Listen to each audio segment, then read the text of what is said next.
আপনার সন্তানের বয়স তখন কত ছিল যখন এই অবস্থার মধ্যে দিয়ে আপনি যাচ্ছেন? আমার সন্তানের তখন 5 বছর বয়স।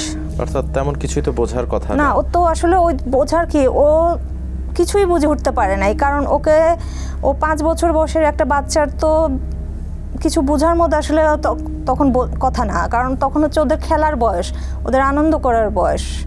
কোনো এরকম একটা কঠিন পরিস্থিতি মোকাবেলা করার মতো তো ওদের তখন সেই মানসিকতাও নাই, সেই বোধ বুদ্ধিটাও তখন হয়নি।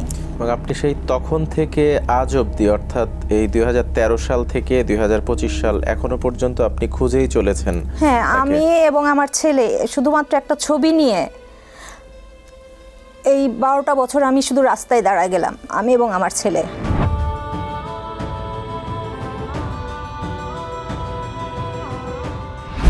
কারণ আমি জানি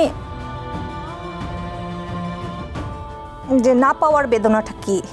কারণ আমরা মাত্র, আমার ছেলের বয়স তখন 5 বছর, আমরা সংসার কি জিনিস সেটা সেভাবে আমরা শুরুই করতে পারিনি।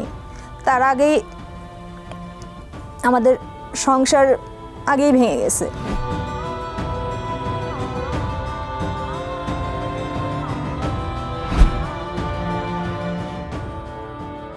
তখন আমরা প্রতিদিন একবার সিএমএম কোর্টে অপেক্ষা করতাম।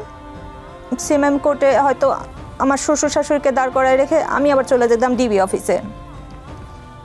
ডিবি অফিসের সামনে ওখানে যেয়ে দাঁড়ালে ওখানে ওরা ঢুকতে দিত না, বলতে এখানে এরকম কেউ নাই, আর একরকম তাড়াই দেওয়ার মতোই করে তারা বের করে দিত। কিন্তু যেহেতু আমার মানুষ নাই, আমার প্রয়োজনেই আমি ওখানে আবার বারবার যেতাম, তারা যতই দূর দূর করে দিত তারপরে আমার ছোট সন্তানকে অবস্থায় নিয়ে আপনি দৌড়াদৌড়ি করেন? ওকে রেখে যেতাম, ওকে বাসায় রেখে আমার শ্বশুর দাঁড়াতো। কারণ আমি যে আসলে কোথায় যাবো, আমি তো বললাম যে আমি তখন পরিস্থিতি আমি বুঝে উঠতে পারি নাই যে আসলে কোথায় যাব, কি করব। কারণ ওরকম কখনো আমি ওই পরিস্থিতি কোনোদিন ফেস করি নাই যে থানা পুলিশ করতে হবে, এই জিনিসটা কখনো আমি কোনোদিন করি না, যার জন্য ওই থানা পুলিশ যে কোথায় কীভাবে কী করতে হবে আমি নিজেই বুঝতে পারি নাই।